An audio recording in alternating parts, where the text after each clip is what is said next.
తెలుసా యేసయ్యా, చెబుతా నేడు వినవయ్యా, పెడచెవి పెట్టక త్వరపడి వచ్చి రక్షణ పొందయ్యా, రక్షణ పొందయ్యా. ప్రభు అయిన యేసుక్రీస్తు శ్రేష్టమైన నామంలో మీకందరికీ వందనములు.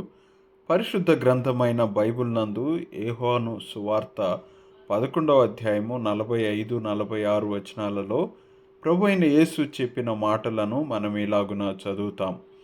కాబట్టి మరియ యొద్దకు వచ్చి ఆయన చేసిన కార్యమును చూచిన యూదులలో అనేకులు ఆయన యందు విశ్వాసం ఉంచిరి. కానీ వారిలో కొందరు పరిసయ్యుల యొద్దకు వెళ్ళి యేసు చేసిన కార్యములను గూర్చి వారితో చెప్పిరి.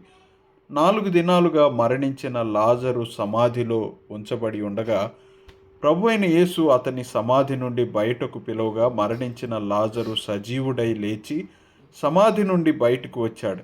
అక్కడున్న యూదులలో ఈ అద్భుత కార్యమును చూచిన వారిలో కొందరు విశ్వాసం ఉంచారు, కొందరు విశ్వాసం ఉంచలేదు. 2000 సంవత్సరాల క్రిందట యేసు ప్రభు సమస్త మానవాళి పాప భారమును తన మీద వేసుకొని శిలువపై బలియాగమయ్యాడు. ఎందుకంటే మనుషుల పాపములకు దేవుడిచ్చు శిక్ష నరకాగ్నిలో పడవేయబడటమే. అయితే ఏ ఒక్కరూ నరకములో నశించుట దేవుని చిత్తము కాదు.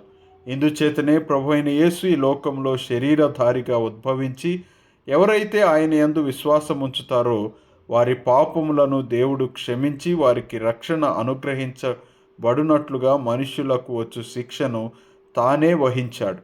ఈ రక్షణను బట్టి వారు నరక శిక్ష నుండి తప్పించబడతారు. ఈ సువార్త మీ వద్దకు వచ్చి ఉండగా మీలో కొందరు దీని యందు విశ్వాసం ఉంచుతారు, కొందరు విశ్వాసం ఉంచరు. మీరే గుంపులో ఉన్నారు? విశ్వాసము ద్వారా పాప క్షమాపణ పొందు గుంపులోనా, లేక విశ్వాసం ఉంచక నరక శిక్షకు వేచి ఉండే గుంపులో ఉన్నారా?